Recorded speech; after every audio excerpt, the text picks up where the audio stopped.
Hello and welcome to another level 3 video. Today we're going to talk about drying problems. So drying problems fall into three categories.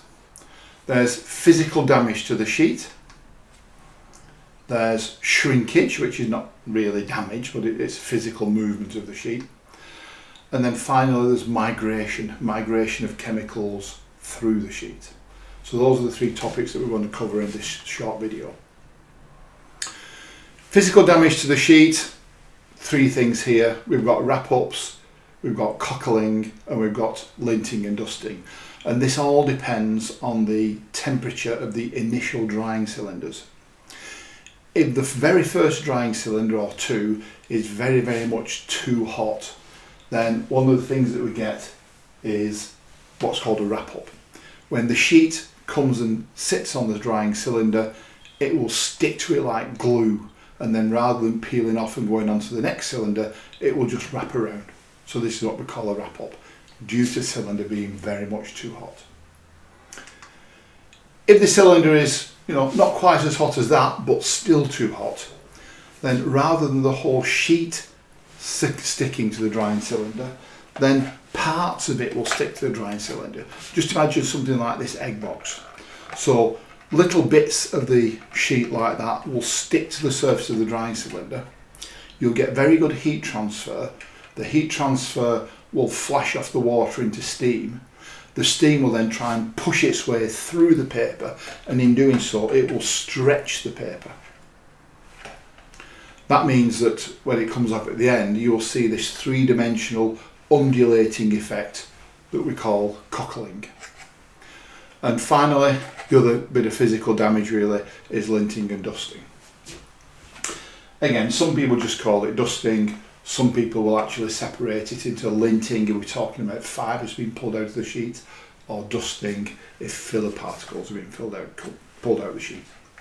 So again, if the first drying cylinders are too hot, not as hot as here and not as hot as there, then rather than the whole sheet sticking to it, or rather than parts of the sheet sticking to it, then just individual fibres will stick to it, and they will then get pulled out of the sheet.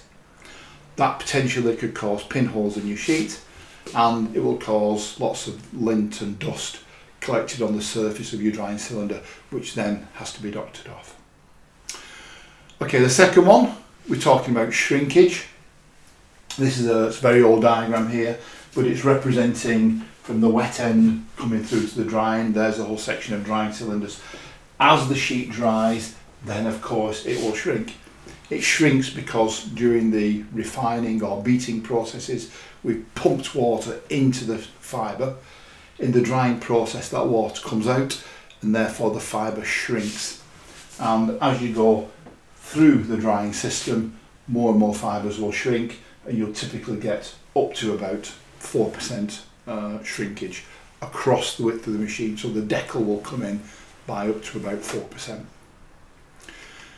Interestingly, depending on whether you have a sort of traditional old-fashioned two-tier drying system or a modern single-tier drying system, then you'll get different types of shrinkage.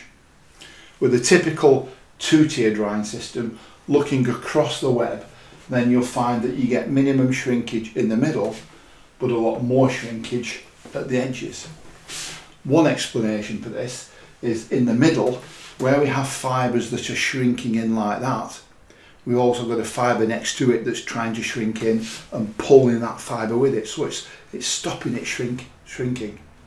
But at the edges, we've only got fibres pulling it one way, we don't have fibres pulling them both ways.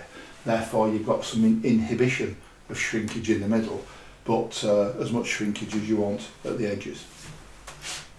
With a more modern single-tier drying systems used for faster machines, there is actually more active restraint of the sheet, and therefore you get a lot less shrinkage. So you get a very flat profile all across the width of the sheet with all the shrinkage on the edges.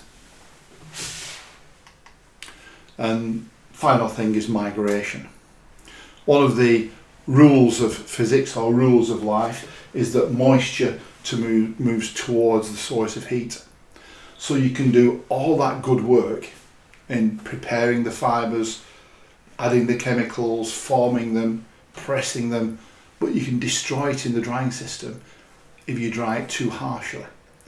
If you dry the sheet too harshly, the water will move towards the drying cylinder.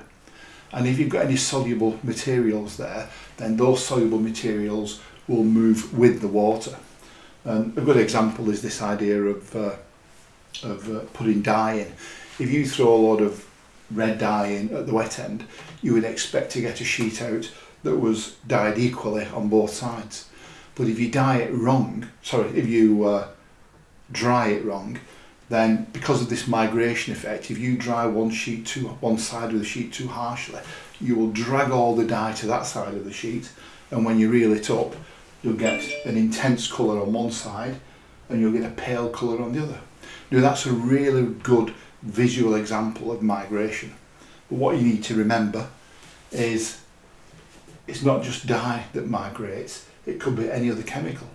For example, it could be a sizing agent. If you put a sizing agent at the wet end, you could drag all the sizing agent to one side of the sheet and you'll have a cob value of maybe 5 on one side of the sheet and 10 or 12 on the other side of the sheet, because you've taken all that material away.